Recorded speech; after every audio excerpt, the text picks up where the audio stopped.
East में तनाव के चलते वैश्विक स्तर पर ईंधन की सप्लाई चेन बुरी तरह प्रभावित हुई है। लेकिन इस संकट के बावजूद भारत में रसोई गैस और पेट्रोल डीजल की कोई कमी नहीं होने वाली है और इसका कारण ये है कि भारतीय रिफाइनरियों ने बेहद सूझबूझ के साथ देश में कम से कम अगस्त 2026 तक के लिए कच्चे तेल और एलपीजी का इंतजाम कर लिया है।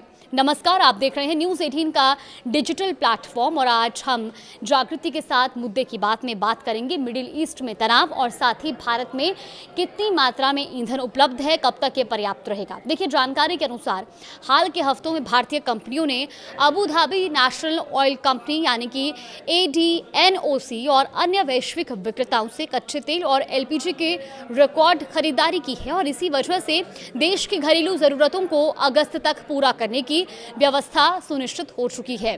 सिर्फ खरीदारी ही नहीं बल्कि सप्लाई को बिना किसी रुकावट के जारी रखने के लिए भारतीय कंपनियां एक खास रणनीति पर भी काम कर रही हैं और इसके तहत फ्री ऑन बोर्ड यानी FOB आधार पर समुद्र के बीचों बीच एक जहाज से दूसरे जहाज में कच्चे तेल और एलपीजी की खेप ट्रांसफर की जा रही है। इस प्रक्रिया को शिप टू शिप ट्रांसफर कहा जाता है।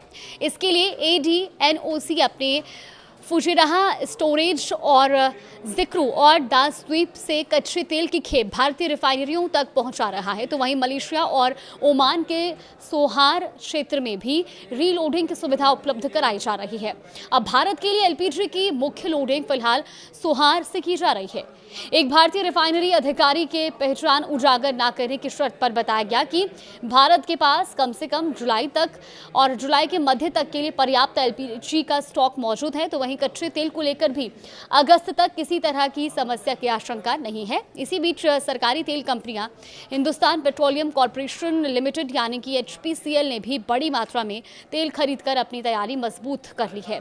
व्यापारिक सूत्रों के मुताबिक HPCL ने अगस्त डिलीवरी के लिए संयुक्त अरब अमीरात से 40 लाख बैरल मुर्बान क्रूड की बड़ी खेप खरीदी है। ये सौदा टोटल एनर्जीज की ट्रेडिंग शाखा टोटसा और मुर्किया के माध्यम से किया गया है। इसकी कीमत जुलाई के डेटेड ब्रांड बेंचमार्क से करीब 40 सेंट प्रति बैरल प्रीमियम पर तय हुई है। अब दिलचस्प बात यह है कि इससे महज एक हफ्ते पहले HPCL ने अपनी 1,80,000 बैरल प्रतिदिन क्षमता वाली राजस्थान रिफाइनरी के लिए ब्राजील और पश्चिम अफ्रीका से भी 20 लाख बैरल कच्चा तेल खरीदा था।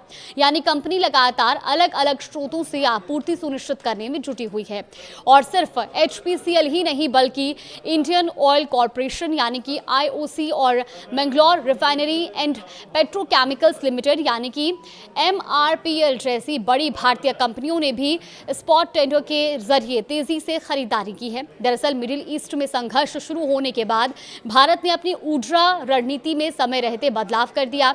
पारंपरिक खाड़ी देशों पर निर्भरता कम करते हुए भारत ने लैटिन अमेरिका और अफ्रीका से कच्चे तेल का आयात बढ़ाया। साथ ही सऊदी अरब से भी लगातार बैकअप सपोर्ट मिल रहा है। यानी ये साफ है कि वैश्विक स्तर पर भले ही ऊर्जा आपूर्ति को लेकर अनिश्चितता बनी हुई हो, लेकिन भारत ने समय रहते खरीदारी, वैकल्पिक स्रोतों और बेहतर लॉजिस्टिक रणनीति के जरिए अपनी ऊर्जा सुरक्षा को मजबूत किया है। यही वजह है कि मौजूदा हालात में देश में पेट्रोल, डीजल और रसोई गैस की उपलब्धता को लेकर फिलहाल चिंता की कोई बड़ी वजह नजर नहीं आती है।